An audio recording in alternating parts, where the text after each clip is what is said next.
पुस्तकातील व्याकरण आणि आयुष्य सारखंच असतं. व्याकरणात शब्दांची निवड चुकली की वाक्य बिघडतं आणि आयुष्यात माणसांची निवड चुकली की आयुष्य बिघडतं. नमस्कार मित्रांनो, स्पर्धा नीती अकॅडमीच्या ऑनलाईन एज्युकेशन प्लॅटफॉर्मवर मी वैभव गुंजाळ आपलं मनपूर्वक स्वागत करतो.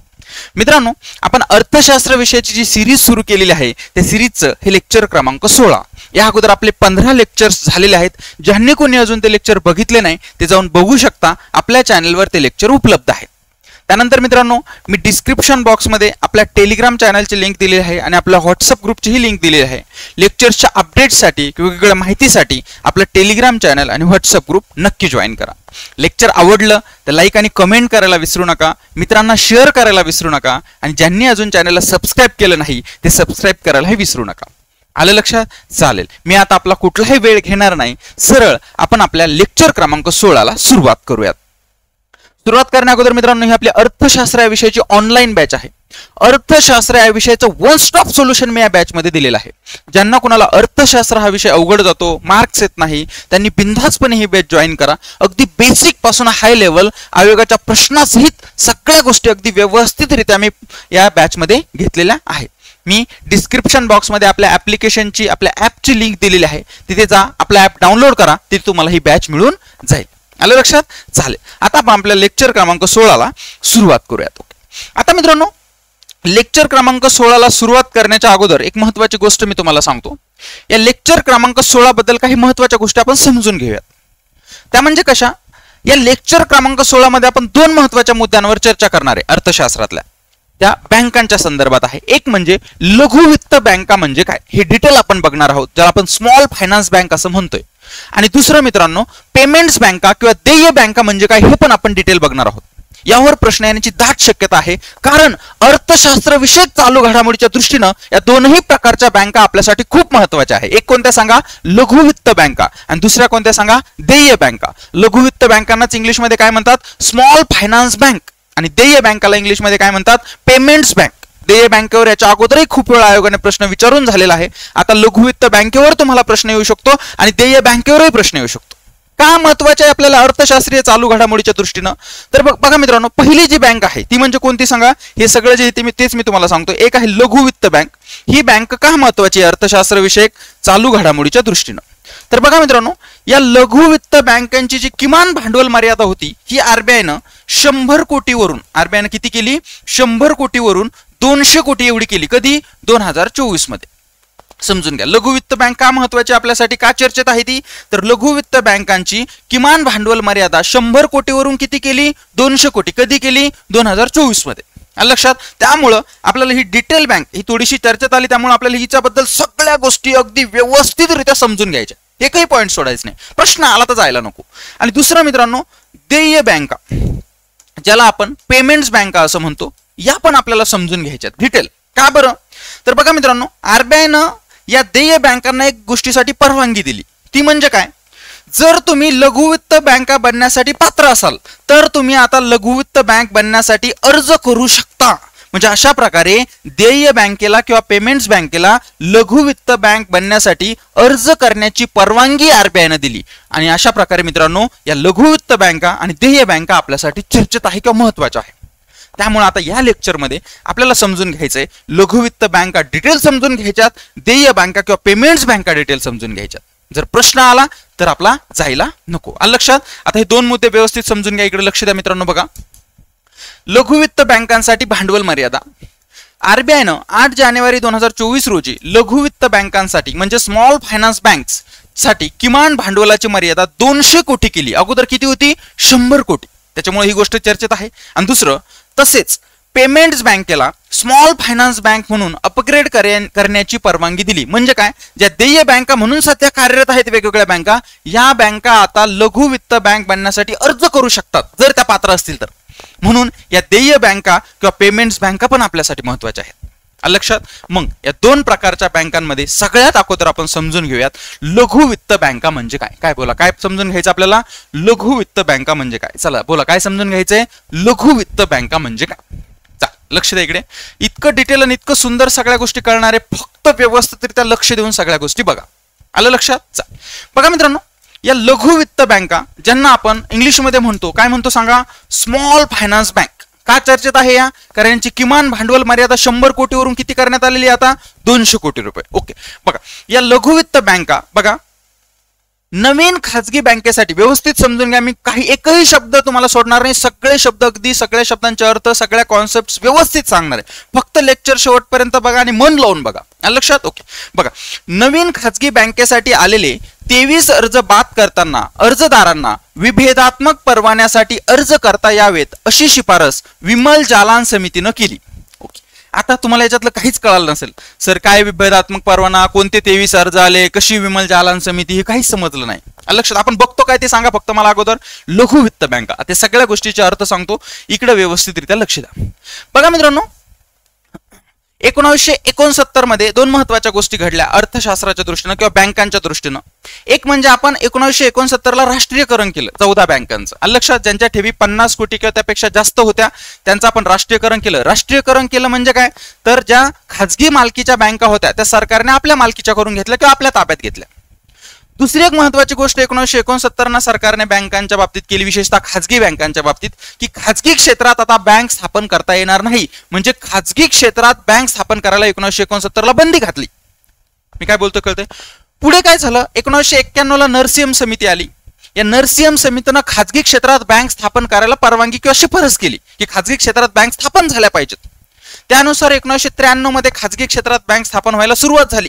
लक्षात? त्यानंतर मग तिथून पुढे 1993 ला स्थापन झाल्या, पुढे 2003 ला 2 बँका स्थापन झाल्या, त्याच्यानंतर पुढे 2014 ला स्थापन झाल्या. लक्षात? आता इकडे लक्ष द्या. 1993 ला खाजगी क्षेत्रात 10 बँका स्थापन झाल्या, त्यापैकी सध्या 6 सुरू आहेत. किती सुरू आहेत? 6.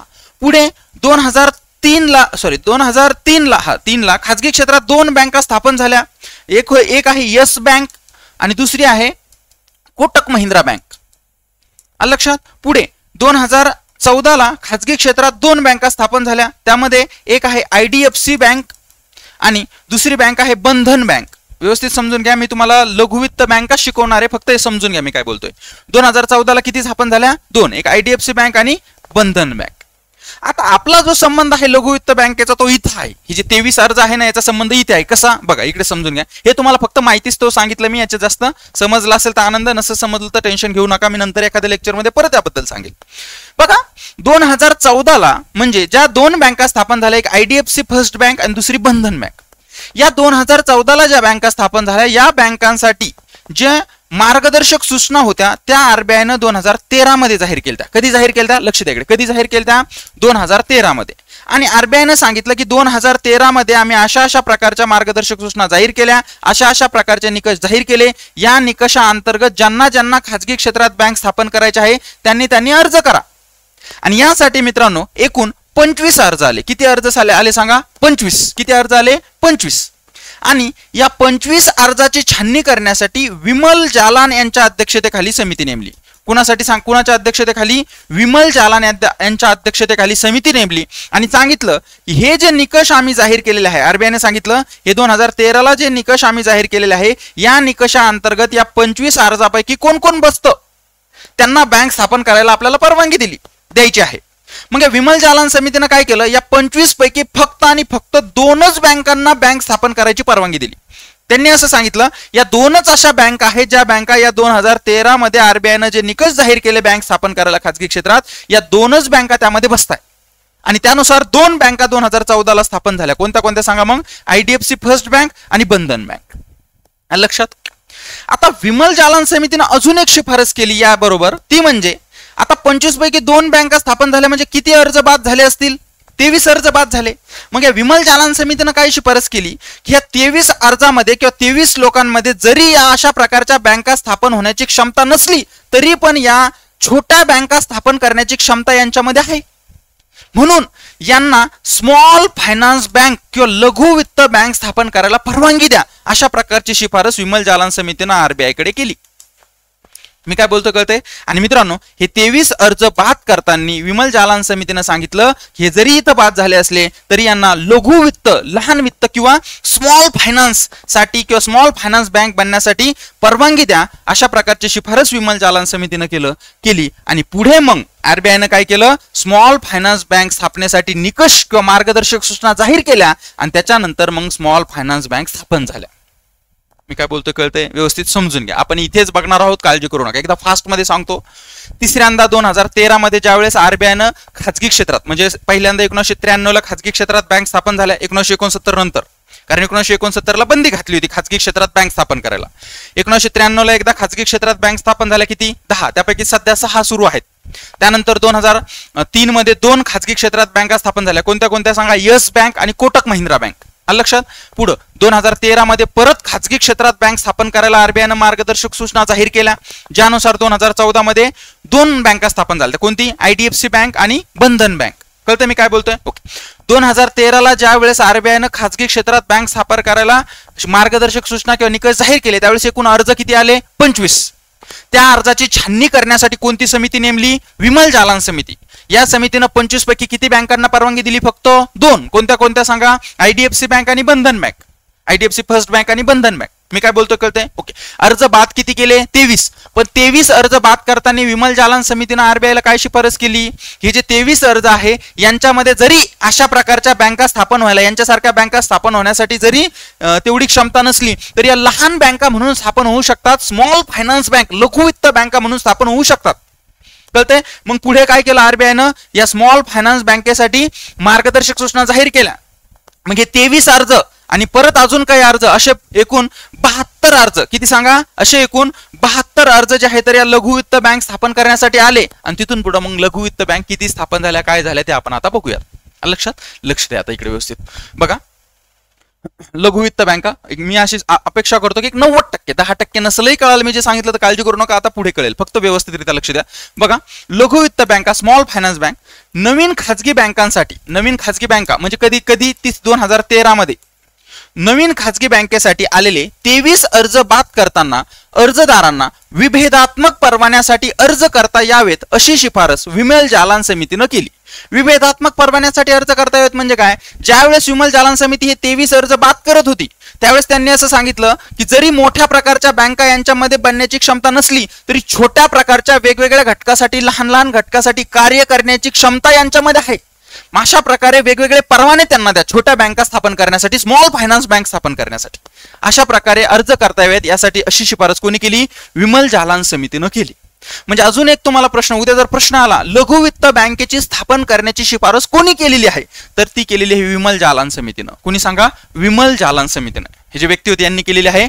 कधी केलेली सांगा? ही जी अर्ज बाद करताना किंवा 2013-14 अर्ज बाद करताना त्यांनी स्मॉल फायनान्स बँक स्थापन करण्याची शिफारस केलेली आहे. आणि पुढे बघा मित्रांनो, यानुसार म्हणजे या विमल जालान समितीच्या शिफारशीनुसार 27 नोव्हेंबर 2014 ला स्मॉल फायनान्स बँक साठी आरबीआयच्या मार्गदर्शक सूचना जाहीर झाल्या. म्हणजे विमल जालान समितीनं सांगितलं की तुम्ही जरी मोठ्या मोठ्या बँका स्थापन करण्याची क्षमता काही लोकांमध्ये नाही तर स्मॉल फायनान्स, लघु वित्त बँक स्थापन ते करू शकतात. त्यासाठी काय करा? मार्गदर्शक सूचना जाहीर करा. आणि या 27 नोव्हेंबर 2014 ला आरबीआयनं स्मॉल फायनान्स बँकेसाठी मार्गदर्शक सूचना जाहीर केल्या, निकष जाहीर केले. मग यासाठी हे 23 अर्ज जे होते हे तर होतेच आणि शिवाय अजून काही अर्ज आले आणि यासाठी एकूण 72 अर्ज आले. किती अर्ज आले? 72 अर्ज. कशासाठी? स्मॉल फायनान्स बँक स्थापनेसाठी. एकूण किती अर्ज आले? 72 अर्ज आले. आणि बघा, अर्जाची छाननी करण्यासाठी आरबीआयनं उषा थोरात यांच्या अध्यक्षतेखाली समिती स्थापन केली. आता समजून घ्या. स्मॉल फायनान्स बँक स्थापन करावी अशी शिफारस केलेली विमल जालान समितीनं, पण ज्यावेळेस स्मॉल फायनान्स बँकेसाठी मार्गदर्शक सूचना किंवा निकष आरबीआयनं जाहीर केले आणि ते जाहीर केल्यानंतर परत स्मॉल फायनान्स बँक स्थापनेसाठी एकूण अर्ज किती आले? 72 अर्ज आले. आणि या 72 अर्जाची छाननी करावं लागेल ना. आता हे मार्गदर्शक सूचना काय काय आहेत, काय काय निकष आहेत, त्याच्या अंतर्गत हे 72 अर्ज आले, हे कोण कोण बसतंय, कोण कोण निकषाला पात्र ठरतंय, तर याची छाननी करावं लागेल. मग बघा मित्रांनो, या 72 अर्जाची छाननी करण्यासाठी आरबीआयनं उषा थोरात यांच्या अध्यक्षतेखाली समिती नेमली. कोणाच्या अध्यक्षतेखाली? उषा थोरात यांच्या अध्यक्षतेखाली समिती नेमली. आणि या समितीच्या शिफारशी विचारात घेऊन 16 सप्टेंबर 2015 ला 10 लघु वित्त बँका स्थापन करण्यास परवानगी देण्यात आली. कधी सांगा? 16 सप्टेंबर 2015. किती? 10 लघुवित्त किंवा स्मॉल फायनान्स बँक स्थापन करायला आरबीआयनं परवानगी दिली. कोणत्या समितीने छाननी केल्यानंतर? उषा थोरात समितीनं छाननी केल्यानंतर. आता इथं तुम्हाला काय काय येऊ शकतं समजून घ्या. प्रश्न येऊ शकतो, लघुवित्त बँक स्थापनेची शिफारस किंवा संकल्पनेची शिफारस कोणी केली? तर ती केली विमल जालान यांनी. लघुवित्त बँक स्थापन करायला किंवा मार्गदर्शक सूचना आरबीआयने जाहीर केल्यानंतर जे अर्ज आले त्या अर्जाची छाननी करण्यासाठी कोणती समिती होती? तर ती होती उषा थोरात समिती. ह्या गोष्टी समजून घ्या. आणि त्यानुसार कधी रे? 16 सप्टेंबर 2015 किती लघुवित्त बँकांना स्थापन करायला परवानगी दिली? 10 लघुवित्त बँकांना स्थापन करायला परवानगी दिली. आणि मित्रांनो, ज्या लघुवित्त बँक आहे यांच्याकडून अपेक्षित कार्य काय आहे? नेमके कुठे कशा प्रकारे कार्य केलं पाहिजे? तर कमी उत्पन्न गट, लहान व्यावसायिक आणि असंघटित क्षेत्राला बँक सुविधा पुरवणे. म्हणजे यांच्याकडून अपेक्षित काय आहे? तुम्ही जे लहान उत्पन्न गटातील लोक आहेत ते, त्याच्यानंतर जे छोटे व्यावसायिक आहेत ते व्यावसायिक, आणि जे असंघटित क्षेत्रात काम करणारे लोक आहे ना, या अशा प्रकारच्या लोकांना बँक सुविधा पुरवा आणि यांना बँकिंग प्रवाहात सामावून घ्या आणि यांच्या विकासासाठी काम करा. अशा प्रकारचं अपेक्षित कार्य या लघुवित्त बँकेकडून आरबीआयला आहे. मी काय बोलतोय कळतंय? अशा प्रकारे मित्रांनो या लघुवित्त बँका स्थापन झाल्या. सुरुवातीला किती स्थापन झाल्या? 10. सध्या जर विचार केला तर आपल्या भारतामध्ये सध्या 12 लघुवित्त बँक आहे. किती सांगा? 12. आता समजून घ्या. एकदा थोडक्यात रिवाइज करतो, आपण पुढे जाऊयात. आपण काय बघतोय? आपण बघतोय लघुवित्त बँका. का बघतोय? कारण त्याची किमान भांडवल मर्यादा आरबीआयनं 2024 मध्ये 100 कोटीवरून किती केली? 200 कोटी. त्यामुळे ह्या चर्चेत आहे म्हणून आपण त्या बघतोय. लघुवित्त बँका ज्या आहे तर या स्थापनेची शिफारस कोणी केली? विमल जालान समितीनं. या समितीच्या शिफारशीनुसार आरबीआयनं मार्गदर्शक सूचना निकष जाहीर केले. यासाठी किती अर्ज आले? टोटल 72 अर्जांची छाननी करण्यासाठी कोणची समिती नेमली? उषा थोरात समितीनं. उषा थोरात समितीच्या शिफारशीनुसार 72 अर्जापैकी कितींना फक्त लघुवित्त बँका स्थापन करण्याची परवानगी दिली? 10. आणि सध्या किती लघुवित्त बँका आहेत? 12. त्या कोणत्या काय आपण बघणार आहोत. या लघुवित्त बँकांकडून आरबीआयला काय अपेक्षित आहे? की जे लहान घटक आहेत, कमी उत्पन्न गटातले लोक आहेत, लहान व्यावसायिक आहेत, त्यानंतर असंघटित क्षेत्रातले लोक आहेत, यांचा विकास घडवून आणा. अशा प्रकारचं काम आरबीआयला यांच्याकडून अपेक्षित आहे. आता लघुवित्त बँकेबद्दल काही महत्वाच्या गोष्टी समजून घ्या इकडे व्यवस्थित. लघुवित्त बँकेबद्दल काही महत्वाचे मुद्दे. किमान भाग भांडवल किती आहे? 200 कोटी. 2024 च्या अगोदर किती होतं? 100 कोटी. आता किती सांगा? 200 कोटी. हे समजून घ्या.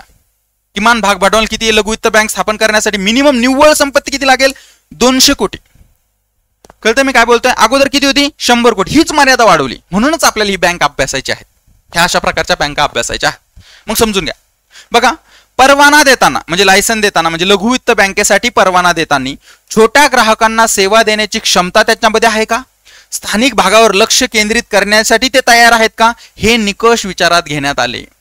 म्हणजे नावच बघा त्यांचं, स्मॉल फायनान्स बँक, लघुवित्त बँक. तुमची लहान वित्त किंवा कमी वित्ताची किंवा तितकी निव्वळ संपत्ती कमी आहे तुमच्याकडनं, तुम्ही मोजक्या छोट्या छोट्या घटकाला जे आहे तर ते फोकस करा. म्हणजे कमी उत्पन्न गटातले लोक असतील, लहान व्यावसायिक असतील, असंघटित क्षेत्रातले लोक असतील, स्थानिक मोजक्या भागात लक्ष केंद्रित करा आणि तिथला विकास घडवून आणा. अशा प्रकारचं अपेक्षित किंवा अशा प्रकारचं कार्य जे आहे तर ते अपेक्षित आहे कुणाला? आरबीआयला. आणि पुढे बघा, आणि त्या करतात पण काय काम करतात? छोट्या छोट्या घटकांना वरती आणण्याचा प्रयत्न करतात. लहान शेतकरी असतील किंवा कमी उत्पन्न गटातले लोक असतील, लहान व्यावसायिक असतील, यांनाच फोकस करतात. कोण? लघुवित्त बँका. पुढे बघा, अजून एक महत्वाचा त्यांना निकष ठेवण्यात आला. 75% कर्ज अग्रक्रम क्षेत्राला द्यावे लागेल. Priority sector. म्हणजे लघुवित्त बँक स्थापन करायची ना तर तुम्हाला लहान छोट्या घटकाला जे आहे तर ते फोकस करावं लागेल आणि 75% कर्ज अग्रक्रम क्षेत्राला द्यावं लागेल. आता अग्रक्रम क्षेत्र म्हणजे प्रायोरिटी सेक्टर म्हणजे काय? तर बघा मित्रांनो, असे क्षेत्र जे पैशाविना ज्यांचा विकास झालेला नाहीये, ज्यांच्यापर्यंत प्रॉपर पैसा पोहोचलेला नाहीये, म्हणजे उदाहरणार्थ कृषी असेल किंवा पैशामुळे त्यांचा अजून जास्त विकास होऊ शकतो, त्यांना प्रॉपर कर्ज पुरवठा होत नाही, कृषी असेल किंवा इतर काही गट असेल, मग यांना जास्तीत जास्त फोकस करा. म्हणजे तुम्ही एकूण जर 100 रुपये कर्जाने दिले तर त्यातले 75% कर्ज, 75 रुपये तुम्ही अग्रक्रम क्षेत्राला द्या. असे क्षेत्र ज्यांना वेळेवर कर्ज पुरवठा होत नाही त्यांना जास्तीत जास्त फोकस करा. अशा प्रकारे यांच्यावर निकष घालण्यात आला. आणि पुढे पहिल्या 3 वर्षात म्हणजे पहिल्या 3 वर्षात स्थापन झाल्यानंतर पहिल्या 3 वर्षात किमान 25% शाखा बँका नसलेल्या ग्रामीण भागातच काढाव्या लागतील. म्हणजे जेवढ्या शाखा ते स्थापन झाल्यावर, आता एक बँक असले तिच्या अनेक शाखा असू शकतात, मग ज्या वेळेस ही स्मॉल फायनान्स बँक किंवा लघुवित्त बँक स्थापन झाली तर तिनं पुढे चालून पहिल्या 3 वर्षात जेवढ्या ती शाखा काढेल त्याच्यापैकी 25% शाखा अशाच ठिकाणी काढायच्या जिथं बँका नाहीयेत आणि तो ग्रामीण भाग आहे. मी काय बोलतोय कळतंय? अशा प्रकारचे एवढे निकष जे आहेत तर ते कुणावर घालण्यात आले सांगा? लघु वित्त बँकेवर घालण्यात आले. कशासाठी? स्थापन करण्यावेळेस. आणि अशा प्रकारे किती लघु वित्त बँकांना 2010 मध्ये 15 मध्ये परवानगी दिली ती 10, आणि सध्या लघु वित्त बँका किती आहेत? 12. आणि बघा मित्रांनो, ह्या लघु वित्त बँका आहेत, सगळ्या व्यवस्थित लक्षात ठेवा किती आहेत, कोणत्या आहेत. बघा, बँका, लघु वित्त बँका, त्यांची स्थापना, आणि त्याच्यानंतर दुसरी एक महत्वाची गोष्ट त्यांचं मुख्यालय. हे बघा, कॅपिटल स्मॉल फायनान्स बँक 2016 ला स्थापना झाली जालिंदर येथे, त्याचं मुख्यालय आहे. ESA small finance bank 2016 Thrissur येथे त्याचं मुख्यालय आहे. सूर्योदय स्मॉल फायनान्स बँक 2017 मुंबई येथे त्याचं मुख्यालय आहे. उत्कर्ष स्मॉल फायनान्स बँक 2017 वाराणसी येथे त्याचं मुख्यालय आहे. Ujjivan small finance bank 2017 Bengaluru येथे त्याचं मुख्यालय आहे. इक्विटा स्मॉल फायनान्स बँक 2017 चेन्नई येथे त्याचं मुख्यालय आहे. AU small finance bank 2017 Jaipur येथे त्याचं मुख्यालय आहे. Fincare small finance bank 2017 Ahmedabad येथे त्याचं मुख्यालय आहे. RGVN small finance bank 2017 Guwahati येथे त्याचं मुख्यालय आहे. जन स्मॉल फायनान्स बँक 2018 बंगळुरू येथे त्याचं मुख्यालय आहे. ह्या 10 मूळच्या. आणि त्यानंतर पुढे मित्रांनो 2021 मध्ये मूळच्या म्हणजे जे अगोदर परवानगी दिली त्या, नंतर 2 आहे कोणत्या? युनिटी स्मॉल फायनान्स बँक आणि शिवालिक स्मॉल फायनान्स बँक. अशा प्रकारे या युनिटी स्मॉल फायनान्स बँकचं दिल्ली येथे मुख्यालय आहे आणि शिवालिक स्मॉल फायनान्स बँकचं नोएडा येथे मुख्यालय आहे. अशा प्रकारे ह्या 12 लघु वित्त बँका प्रॉपर लक्षात ठेवा. तुम्हाला प्रश्न काय येईल ते सांगतो. प्रश्न येईल जर डिटेल विचारलं तर येईल स्मॉल फायनान्स बँक किंवा लघु वित्त बँकेबद्दल खालील विधाने लक्षात घ्या, आणि 4-5 विधानं देतील. स्मॉल फायनान्स बँकेची किमान भांडवल मर्यादा 200 कोटी आहे, बरोबर, कारण आता ती 200 कोटी केली. सध्या भारतामध्ये स्मॉल फायनान्स बँक 12 आहेत, बरोबर. त्याच्यानंतर स्मॉल फायनान्स बँकच्या बद्दल अग्रक्रम क्षेत्र वगैरे अशा 2-4 उदाहरणं टाकतील, आणि साध्या सोप्या सरळ भाषेत विचारलं खालीलपैकी कोणती स्मॉल फायनान्स बँक नाही किंवा आहे, हे 12 लक्षात ठेवा. मी काय बोलतो किंवा डायरेक्ट येईल सध्या स्मॉल फायनान्स बँक लघु वित्त बँकाची किमान भांडवल मर्यादा किती आहे? 200 कोटी. लक्षात ठेवा.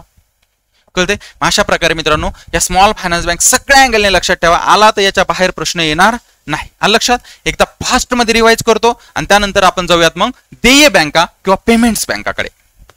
क्लिअर? ओके, चला. आपण बघतोय या लेक्चर मध्ये दोन प्रकारच्या महत्वाच्या बँका, एक लघु वित्त बँका आणि दुसऱ्या पेमेंट्स बँका, बरोबर. लघु वित्त बँका आपण डिटेल बघितल्या. का बघितल्या? कारण लघु वित्त बँकांची जी किमान भांडवल मर्यादा आहे ती 100 कोटीवरून आता किती केली RBI 200 कोटी, म्हणजे चर्चेत होती, त्यामुळे आपल्याला प्रॉपर माहिती असणं गरजेचं आहे. मग लघु वित्त बँक स्थापन करण्याची शिफारस कोणी केली? ती विमल जालान समितीनं, आणि त्यानुसार RBI मार्गदर्शक सूचना जाहीर केल्या. एकूण अर्ज आले 72 अर्जाची छाननी करण्यासाठी नेमली समिती उषा थोरात समितीनं 72 पैकी फक्त 10 बँकांना परवानगी दिली, आणि अशा प्रकारे 10 बँका पुढे हळूहळू 2018 पर्यंत स्थापन झाल्या. 2015 मध्ये परवानगी मिळाली आणि 18 पर्यंत स्थापन झाल्या. पुढे परत 2, म्हणजे अशा प्रकारे 12 सध्या लघु वित्त बँका आहे. लक्षात? ओके. आणि लघु वित्त बँकांचं कार्य काय आहे? कमी उत्पन्न गट असलेले लोक असतील, असंघटित क्षेत्रातले लोक असतील, लहान व्यावसायिक असतील, छोटे छोटे घटक यांना फोकस करून त्यांचा विकास करायचा. अग्रक्रम क्षेत्राला जास्तीत जास्त पुरवठा करायचा, कर्ज पुरवठा, म्हणजे जेणेकरून ते क्षेत्रांचा विकास होईल ज्यांना वेळेवर कर्ज पुरवठा मिळत नाही. कळते? अशा प्रकारे ह्या गोष्टी लक्षात घ्या. आता मित्रांनो या देय बँका या का चर्चेत आहेत तर समजून घ्या. देय बँका ज्या आहेत या अगोदर स्थापन झालेल्या आहेत, आणि या देय बँका जर सध्या स्मॉल फायनान्स बँक बनण्यासाठी जर या पात्र असतील तर या स्मॉल फायनान्स बँक बनण्यासाठी अर्ज करू शकतात. कोण? देय बँका किंवा पेमेंट्स बँका. मी काय बोलतो कळतंय? मग त्याच्यामुळे आपल्याला या देय बँका किंवा पेमेंट्स बँका ज्या आहे तर त्या समजून घेणं गरजेचं आहे. आता सांगतो बघा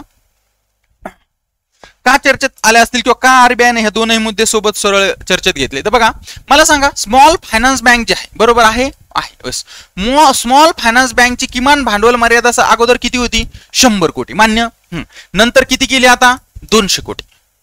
याच्याच बरोबरच्या देय बँका किंवा पेमेंट्स बँक आहेत, या पेमेंट्स बँकेची किमान भांडवल मर्यादा सध्या किती आहेत? 100 कोटी. ही वाढवली नाही, 100च कोटी आहे, बरोबर. ओके. मग RBIचं काय म्हणणं आलं? अशा काही देय बँक आहेत ज्यांची किमान भांडवल मर्यादा 100 कोटी आपण ठेवली, पण ती किमान आहे, कमीत कमी. मग जास्तीत जास्त जर यांची मर्यादा 200 कोटीपेक्षा जास्त जर झाली असू शकते ना, ही किमान भांडवल मर्यादा आहे, किमान एवढी असली पाहिजे. निव्वळ संपत्ती किती? 100 कोटी, बरोबर. पण काही काही अशा देय बँक आहे, पेमेंट्स बँक आहे ज्यांची 100 कोटीपेक्षा जास्त निव्वळ संपत्ती किंवा किमान भांडवल मर्यादा 100 कोटीपेक्षा जास्त आहे. मग ती जर 200 कोटीपेक्षा जास्त असली तर या बँका लघु वित्त बँका का बनू नयेत? बनले पाहिजेत. म्हणून RBI काय म्हणते, जर तुमच्या देय बँकांपैकी तुमची किमान भांडवल मर्यादा जर 200 कोटीपेक्षा जास्त सध्या तुमच्याकडे संपत्ती, निव्वळ संपत्ती असेल तर तुम्ही अर्ज करा. कशासाठी? स्मॉल फायनान्स बँक बनण्यासाठी.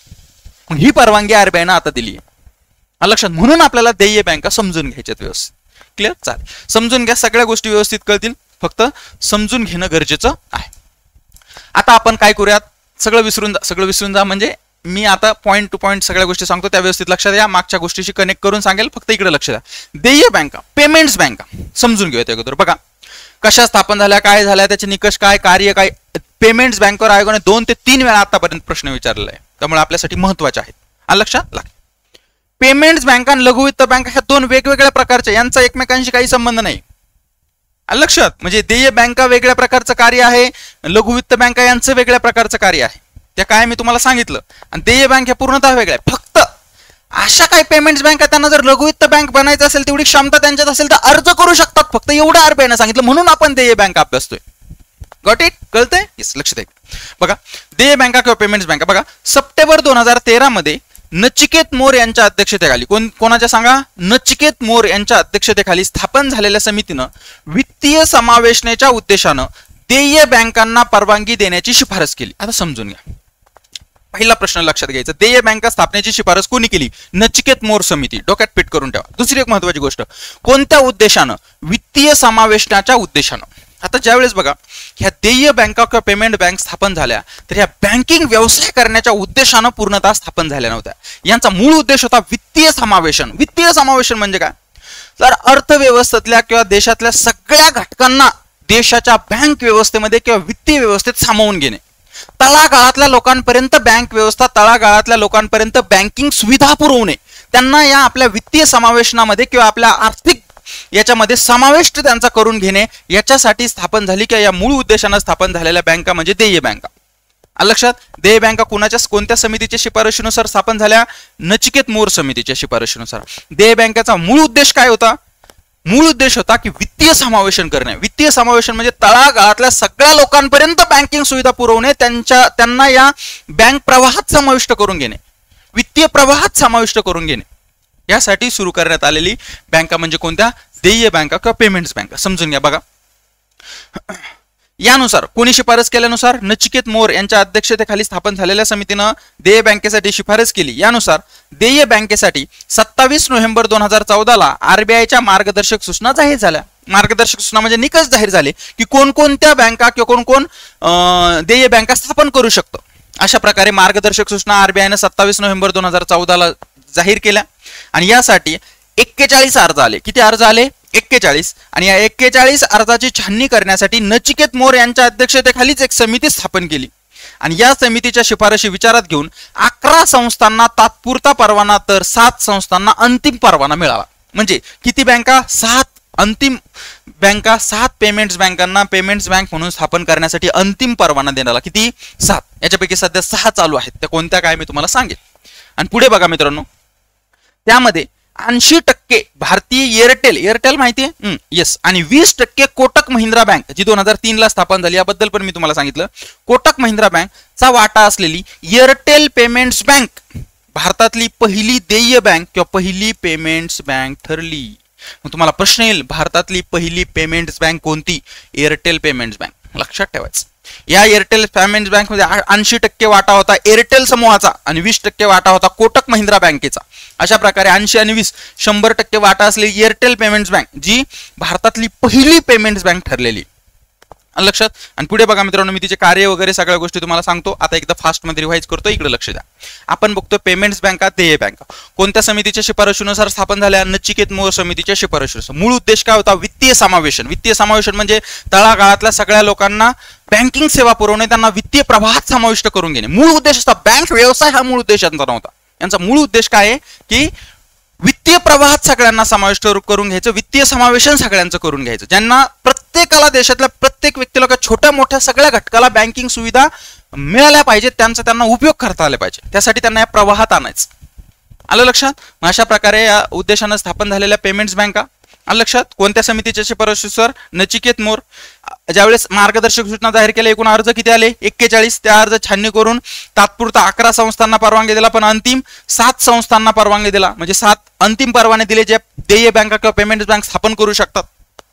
आणि सध्या किती चालू आहेत पेमेंट्स बँका? 6. त्या कोणत्या काय मी तुम्हाला पुढे सांगेल. भारतातली पहिली पेमेंट्स बँक कोणती? एअरटेल पेमेंट्स बँक, जिच्यामध्ये 80% शेअर्स कुणाचे?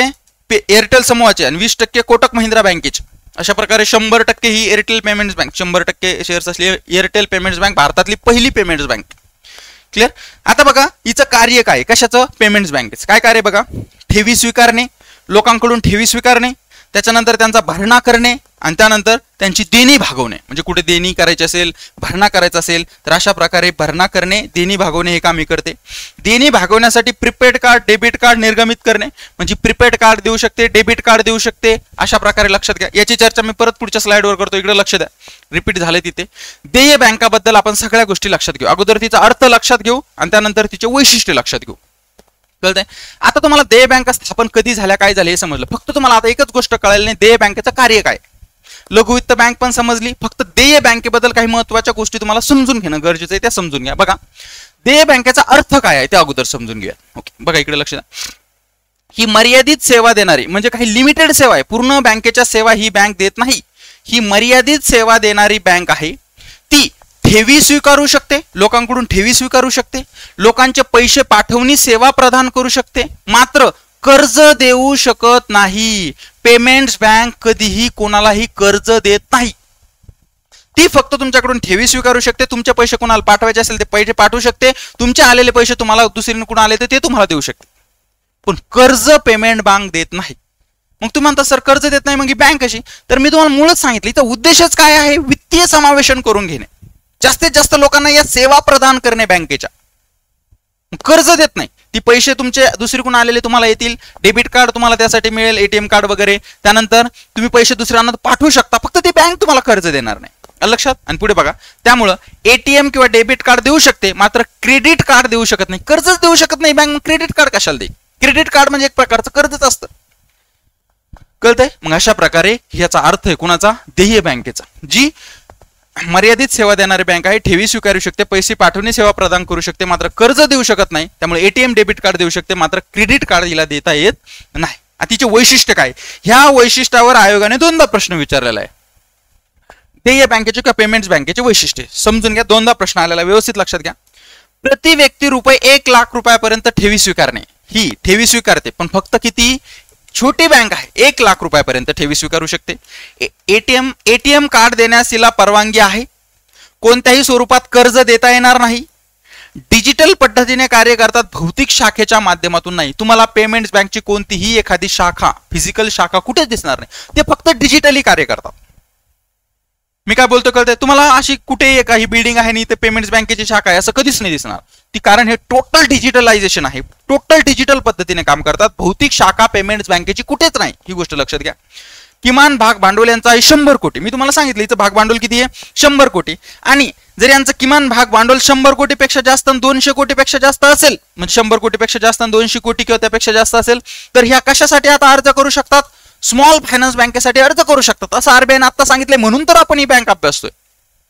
आलं लक्षात. चालेल, पुढे बघा. अधिक वित्तीय समावेशन घडून आणणे हा उद्देश आहे. मुख्य उद्देश काय याचा, वित्तीय समावेशन घडून आणणे, प्रत्येक छोट्या मोठ्या घटकाला, लहान लहान घटकाला अर्थव्यवस्थेतल्या बँकिंग सुविधांमध्ये समाविष्ट करून घेणे, वित्तीय प्रवाहात समाविष्ट करून घेणे, हा उद्देश, मुख्य उद्देश याचा. आणि त्यासाठी या बँका स्थलांतरित कामगार असतील, अल्प उत्पन्न कुटुंब असतील, छोटे व्यावसायिक असतील, इतर असंघटित क्षेत्रातले व्यक्ती किंवा संस्था असतील इत्यादींना छोटे बचत खाते आणि पेमेंट पाठवणी उपलब्ध करून देईल.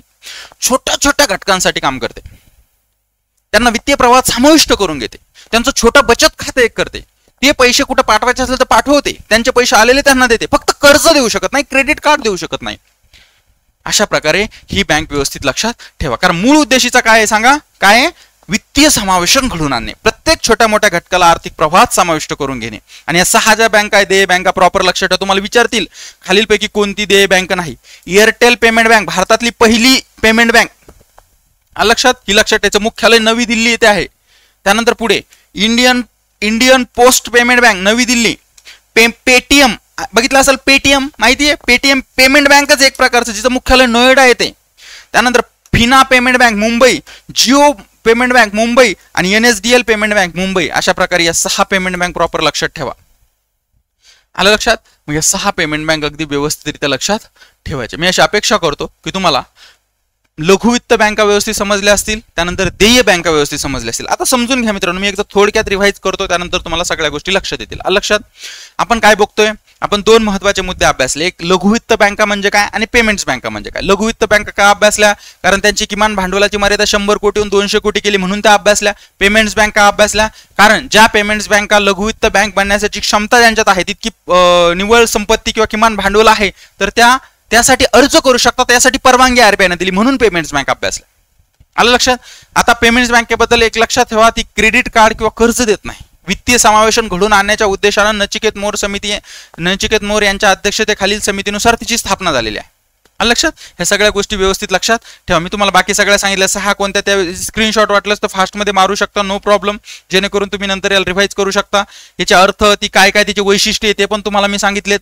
देय बँका काय आहेत, कधी कशा प्रकारे, भारतातली पहिली एअरटेल पेमेंट बँक ही देय बँक, ती लक्षात ठेवा. लघु वित्त बँक कोणत्या काय ते लक्षात ठेवा. लघु वित्त बँकेबद्दल काही महत्त्वाचे मुद्दे लक्षात ठेवा.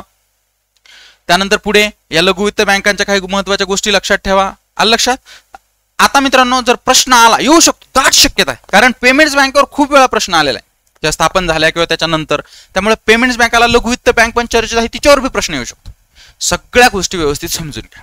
आलं लक्षात. मी अशी अपेक्षा करतो सगळ्या गोष्टी तुमच्या लक्षात आल्या असतील. आता आपण थांबतोय. चलो, थँक्यू सो मच.